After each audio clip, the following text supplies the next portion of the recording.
I thought I'd start by talking about who are we and a little history of my family. My father and grandfather were builders. My grandfather, a few months before he died, discovered that his partner had embezzled all money from the firm. And I guess, being a principled man, he had my uncle and father pledge that they'd pay 100 cents on the dollar. It took them 5 or 6 years to pay back those debts. So my father was pretty tough and hard-nosed about me when he thought I was going, quote, south, that he said, listen, you're to pay all your debts 100 cents a dollar, none of this haircut stuff. And he said, I'm not giving you any money. But their first break as contracts with my uncle and father was Zellers were coming to town to build a store on a Saturday. This is pre-Depression. Had two names of great builders. They didn't answer the phone on Saturday. Went to the Yellow Pages, bingo, over the fence. My father answered the phone, and that was their start. And it helped them pay the bills. I started Domicile in '76 after an ill-fated partnership. It wasn't a nasty breakup, it just wasn't the right marriage. I walked out with $10,000 and started Domicile, and I love older neighborhoods. You know, I like old houses, as many people do. And so that's what I wanted to do, buy old houses and renovate them. And you know, 37 years ago, there weren't a lot of people renovating old houses for sale or building new houses for sale. So it was a new business. And I hired 3 different contractors because I wasn't, a skilled builder. And one of them was my future Portuguese partner, Jose Dennis, who said, I think I'd like to pair up with you. You look like a winner. And I said, well, you know something? I've just come out of a bad marriage. I think I'll see how this goes. Well, we ended up together. And it was, and the first project together was a 6-door row in Sandy Hill, and we didn't have a lot of money, so we bought the row, did the exterior, and 1 door. We financed it with the bank, and a colleague of mine who was old at the time, who I'd sold real estate with for a year prior to just coming out of university, was a money lender, and he lent me $100,000 at 21% interest, due at the end of 12 months on a little piece of paper. The bank didn't get to see it. So it was a bit mischievous, but it worked and it helped us move along. Cash flow was a little thin. It wasn't a huge market for renovated houses in the core.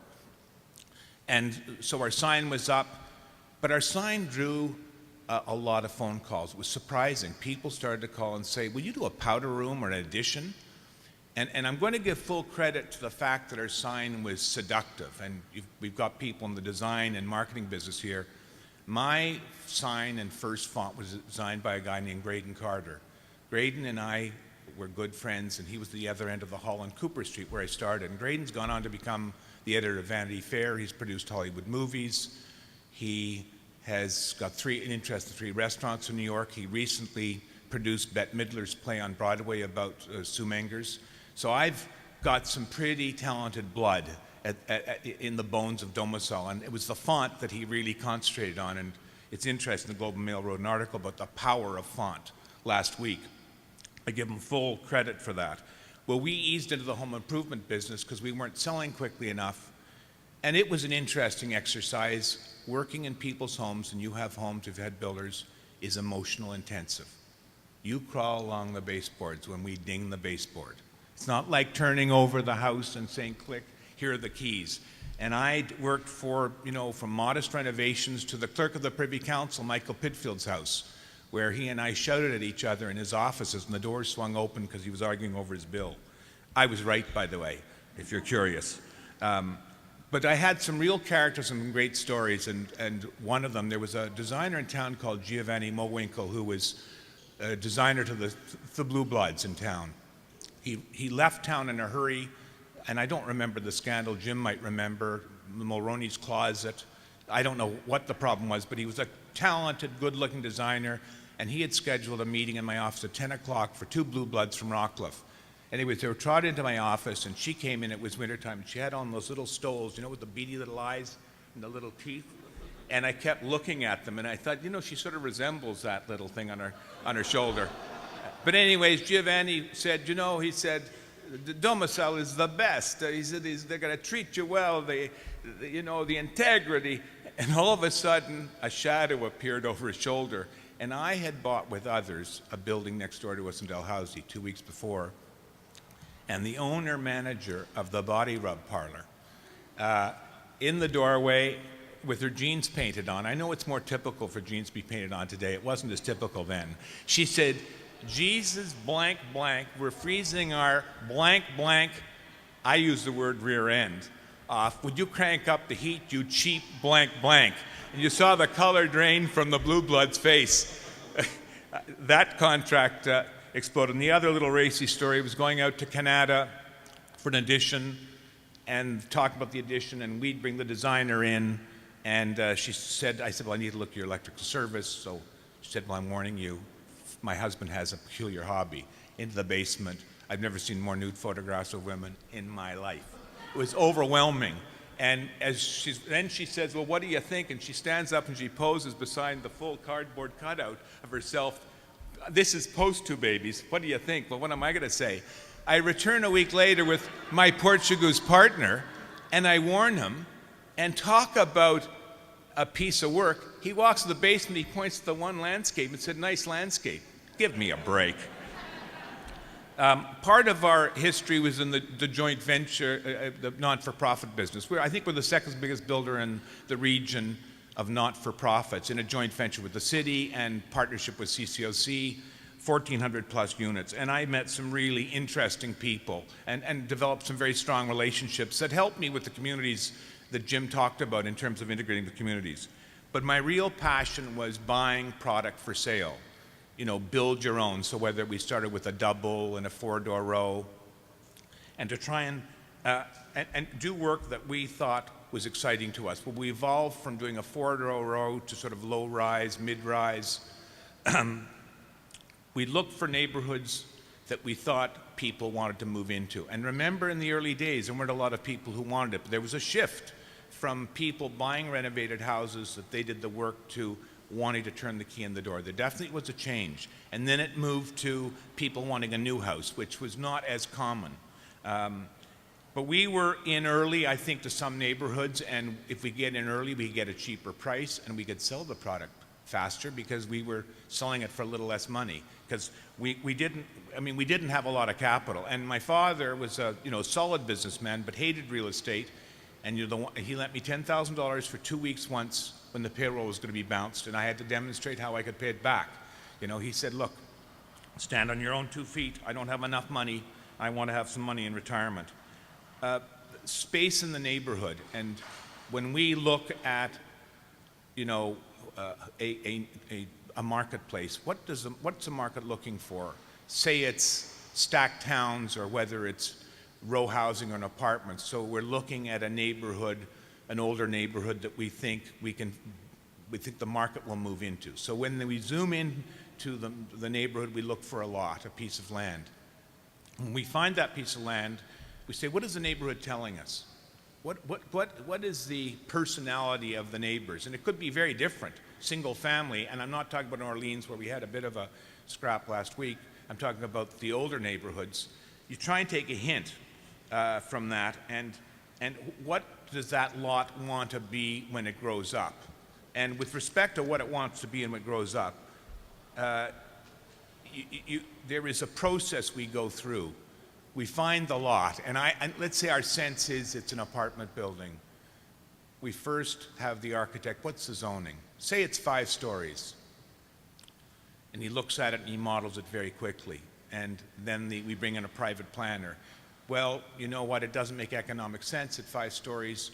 And one of the boring things about building is that parking drives the size of a building. If you know your buyers require a percentage of units, they have to have parking. So take a building of 60 units, and 90%, we need parking for 90%. Well, we need 54 spaces. Well, if you've got 54 spaces and you can't get it in one level, then you have to go down another level. And that works perfectly if it divides in two. But if it's 48 on one level and the balance in another, it's not economic. So it's one of those boring things people don't pay attention to. Watch how the parking is getting counted, and you'll see the density change with it. So we'll ask the professional planner if we think 7 stories makes sense and we think it's good planning. And our planner says yes, then we'll trot off to the city for a very preliminary look. What do you think of this plan? And they'll typically say, they've said no, we think it's inappropriate. In one case, I wanted 1 building, and they said, no, we couldn't support that. We want 2 buildings and save that house. But this isn't written in stone. This is just an initial reaction from them. And if they say yes, in principle it's all right, we go back to the drawing board. We do more work on the product.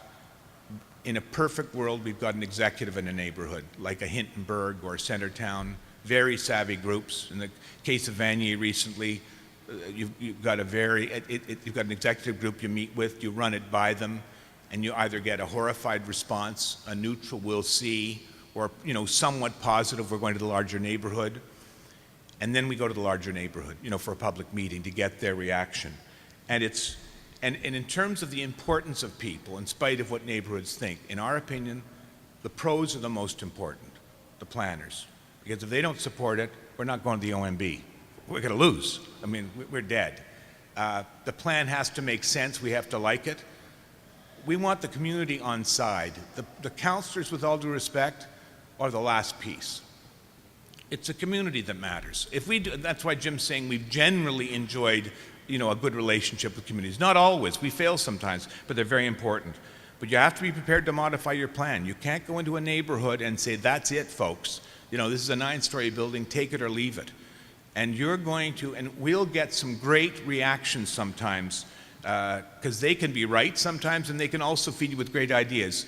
131 Holland, which is an apartment building we're just finishing near Wellington, the community said, you know what, we don't like that blank wall. And if you can imagine, it's the vegetarian or the vegan restaurant in the corner, and our building's coming up. And so they said on Wellington, we're going to see this wall of a building. Of course, the standard response is, well, we'll animate the brick. Okay, how are we going to animate the brick? And then we thought, you know what, let's commission an artist to put something on the end. And we spent $50,000. And it might not be the art that you choose, but you know something? It's a dramatic change and we're engaging. But that came from the community, not from us. They're the ones who sparked it. And years ago, Hintonburg gave me a big boost. We got approval and their support to build 40 townhouses. We built 6 on spec, no sales. Getting very, very nervous. So I called the Hintonburg executive and said, would you have dinner with us? I have this idea for the street party to invite Ottawa, learn about Hintonburg. Please learn about Hintonburg, because I don't want to go broke. And at that dinner, my sales manager and I and some others, we learned so much more about Hintonburg from these, passionate citizens, that my sales manager hit the office the following Saturday, and the sales went north. It was just, we didn't have the right info. We building our product. She's a bright person. She's making the pitch. But she didn't know the neighborhood the way these people. That's why they're living there. They love it. So, we can feed off them. We've been to the Ontario Municipal Board, I think 5 to 8 times in our life. Lost once, and we deserved to lose. It was an ugly, one of the non-for-profits. It was a hideous building, and I bemoaned the fact that we lost financially, but I was happy we lost because it was an ugly building. And if we are successful, it's because the plan makes sense and we're supported ultimately. Recently, I want to talk about Kavanaugh's and community. It's in a project on Beechwood, and Beechwood's been sort of a lackluster retail street of late. And we went into the Kavanaugh site, a gas station, self-service. 2 days after we made the deal, before we got to the community, the city passed a bylaw saying that you could stand at Tommy Douglas's funeral and there would be a view plane all the way to Parliament Hill. So it cut through half of our site and expropriated, our development rights going up. And then we hit hydro issues, not hydro capacity on the street. And actually, we dropped the deal several times, and we finally moved forward. But it was, there's a neighborhood where it's in Vanier technically, Rockcliffe across the street, Manor Park, Lindenlea, New Edinburgh, lots of people engaged. The Vanier people were sort of inspired us. When you get into a development, and we were getting the support of the neighborhood, but you see this energy, this wonderful energy coming from these people who are kicking ass in this neighborhood, and it wasn't like The Godfather, but a bit like The Godfather. One of them said, we take a much fonder view of you if you'd reach into your pocket and make a donation to Optimus Park. And there was a park, half a block away. As it turns out, we supported it. We gave $50,000 to the community after the fact because it's a park our buyers could use. We weren't even aware of it.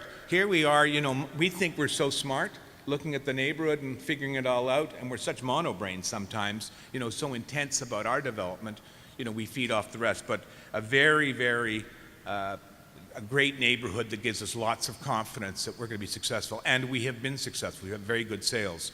One of the reasons for that is the way we market. Social media has become a powerful instrument. As you know, I don't know much about it, except, the blog and the Facebook and the rest. Well, one of the things we did was Madison, who works with me, sponsored, there was a photo walk where people are invited from the city to join in a walk of Beechwood, discover what Beechwood is. Take pictures, prizes, party, calendar. It's engaging with the neighborhood. And Jim talked about,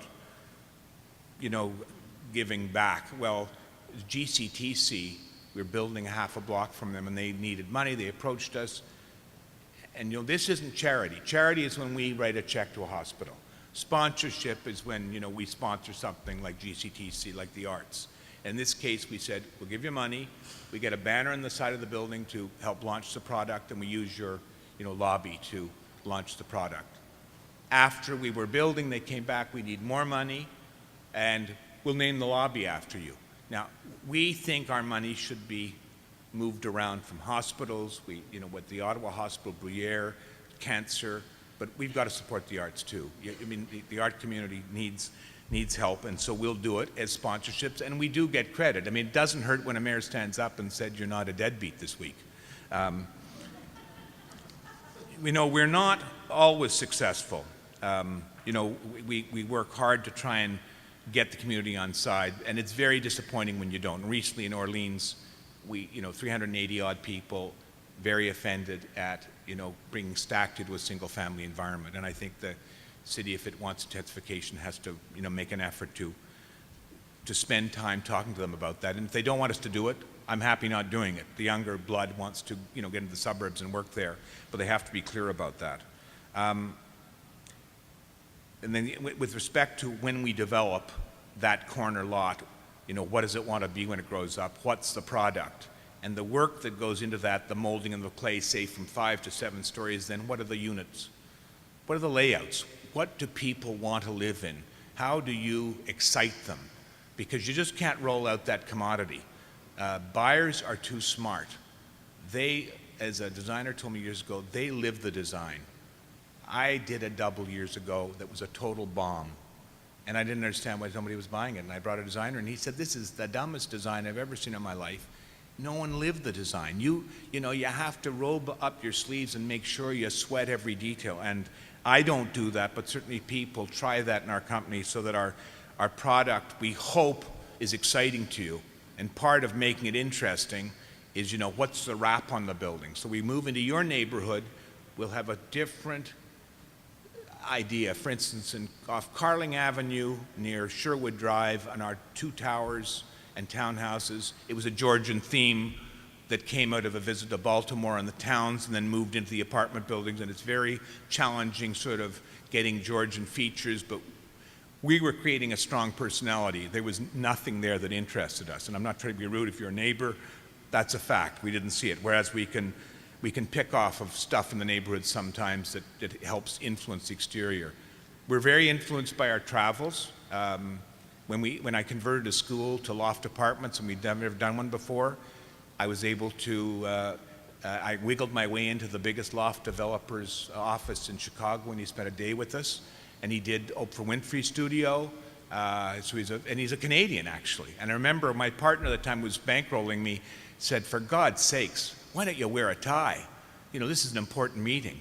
And of course, the partner, this is in Domicile, the financial guy was wearing a tie, and it turns out the guy from Montreal, he had scruffy jeans and, you know, t-shirt hanging out. It was just perfect. But he taught us in a day how to, you know, a whole bunch of tricks, and made a huge, huge difference. We're trying to integrate with the street. We've had some other great ideas. In Washington, we were doing a project on Richmond Road in Ottawa, ground floor retail and residential up, and we wanted the building to feel like an older building, so that you'd walk along the street and get a sense of the 3 stories, and we'd pull the building back and go up. And in Washington, they had very high ceilings in the 2nd and 3rd floor. Typically, say an apartment is 9 feet, so you've got 14 feet for the retail, you go 9 and 9, and the scale wasn't right, so we pushed it up to 11 feet roughly, and we decided to do loft apartments in this new building. So we'd have ground floor retail, 2 floors of loft, industrial, concrete floors, spiral ducts, pull the building back, go up with traditional. When we launched it, no one would buy the industrial. We had 2 floors that didn't sell. We almost worked our way through all of the traditional units, and so we took them off the market. Odd thing happened. Took it off the market, almost not for sale in the sales center. Hello, why isn't that available? Oh, it's for a special group of people. Anyways, that worked very well. But sometimes we do, we do screw up. The other thing we do is, in the last 6 or 7 years, every building we do is different. And so it's fraught with problems. We're worried about post-purchase. What happens in 3 years, 4 years? And we developed an audit review process. So when we design the building, engineers, architects, we hire, we call it forensic engineers. They look at the plans and they say, you know what, we think water's coming through here. And then we hire them during construction, and it's an hourly rate. We're not holding you to, we don't care how much time it takes. You crawl through this building and try to stop water or soundproofing issues. And the sad thing is, you go through all of that. And we've been doing it for 7 years, this audit review, which cost us, say it costs us 40, 50,000 or 60 more per building. It's like buying an insurance policy against lawsuits and problems. But in spite of that, we still have screw-ups. You know, we had a soundproofing problem where we had the engineers crawling forensic, and the soundproofing was identical to building A and building B. Well, what's the problem? Buyers are complaining. Our acoustical engineer said, oh, I don't think there's a problem. Hold on a second. The testing isn't quite where we wanted it to be. It's legal. Make a long story short, after 3 acoustical engineers looked at it, our sub-trade had used longer screws for the drywall. And the screws were like a megaphone. Hello, Joy, how you doing upstairs? So we had to remove the ceilings with people living in it. You know, it's not a business that isn't fraught with screw-ups, and trust me, we have our share. We only want to build under 200 units a year. We have a service department that doesn't have the capacity for that, and we're very comfortable. The other side of our business that financially for me is more significant is my rental business. We started to buy old rentals in Westboro, Byward Market, you know, renovate them, target who the tenants we thought we wanted, invest heavily in a street like Richmond Road, so we've got enough buildings there that we actually have an impact. You know, example, a pizza parlor was after the Lululemon space. I didn't know who the hell Lululemon was. I was talking to my daughter, Julie in Toronto. I said, I got this, what's Lululemon? She said, my God, Lululemon, the cash register doesn't stop ringing in Toronto. So, whoops. Met the owner of Lululemon, made a deal with them, and it was a great decision for us. But we're very strategic, and and some people don't like us because we might not renew your lease. If we don't think you're the right thing for the street or the building, you know, this isn't a democracy, only a commercial building. Maybe that's why I love the business so much. The contracts are quite one-sided. They're, shall we say, landlord-friendly. But we're very targeted. We've got patience. We don't sell our retail. They're the ground, we keep the ground floor of our apartment buildings. We have to worry about what we put in those buildings because we're selling to people upstairs. And there's a very, you know, prominent coffee, chain who 3 times tried to get into our buildings. We've had to turn them down because we don't think they have the cachet. But you know what? Financially, they're a powerhouse. So it breaks your heart on the one hand, but it's not the right mix, for your building. I guess the last thing I can mention is that because of our renovation background, and we customize so much, there is a culture of customization. I think because we keep the volume, our quote, limited edition offering, we can offer customization at a higher level, and they're very organized. And the last thing is when we go to the market with a project, Beechwood or Kavanaugh's, I think, had the neighborhood going for it, not a lot of competition.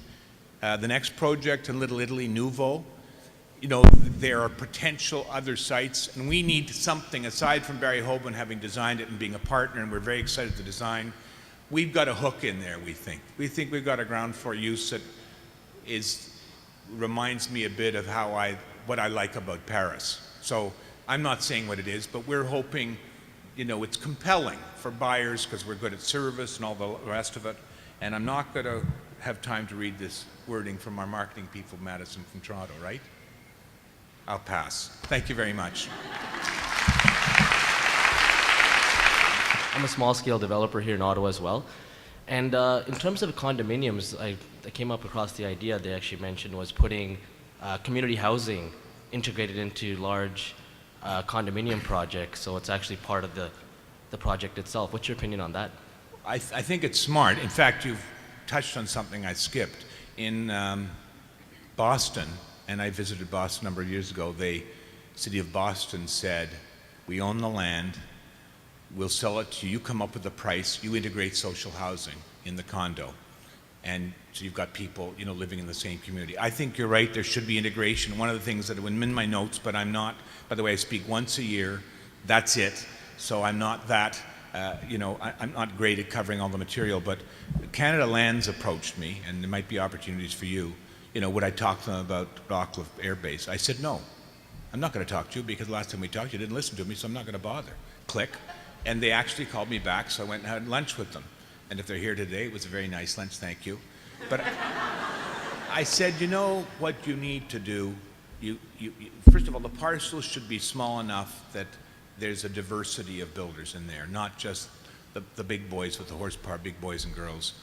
And if I owned Canada Lands, I'd use a process I used when I was the vice chairman of a girls' school, and we were picking a firm of architects. And how do you pick the architect?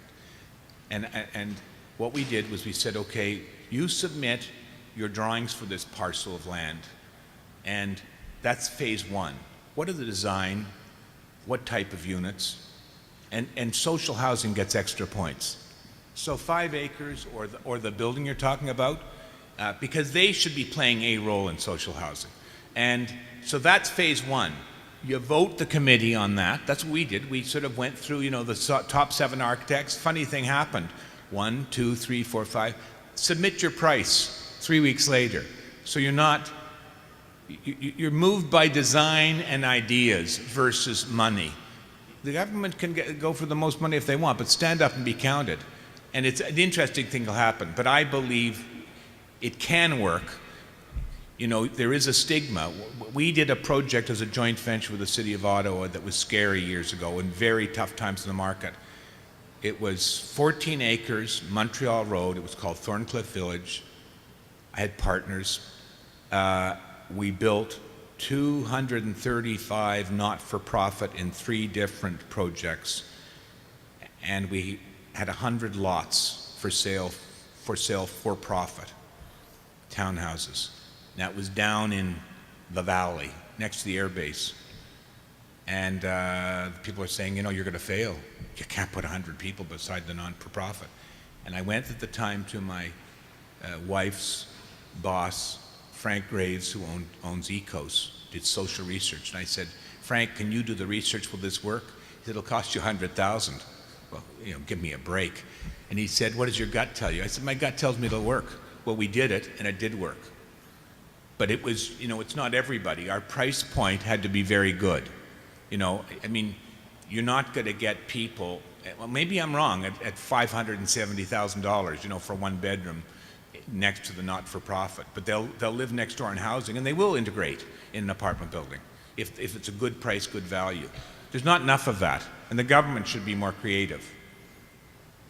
I'm wondering your personal thoughts on some of the kind of instinctive knee-jerk, I don't want to call it paranoia, but in some ways around anything over 20 stories coming up in neighborhoods, and in my neighborhood, Hintonburg, and as well as Little Italy, kind of what's happening there, where instinctively the community is like, no, if it's 20 stories, you know, forget it. That seems to be the general opinion, and it seems like the people that are in favor are only the developers.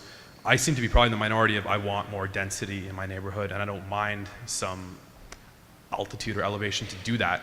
But I'm curious as to your perspectives as domicile. I know you're probably not looking to do any tall towers, but what are your personal thoughts on building up rather than sort of the low rise?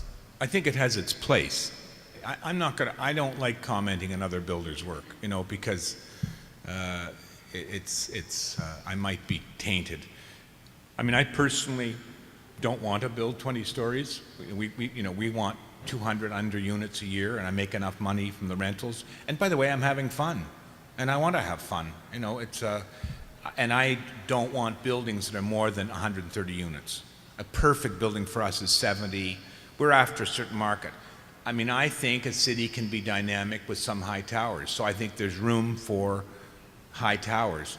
It's hard for me. I'm going to be careful. I don't want to, throw my elbows out in public if that's what I'm going to do. Or I certainly wouldn't want to say anything nice about my competition.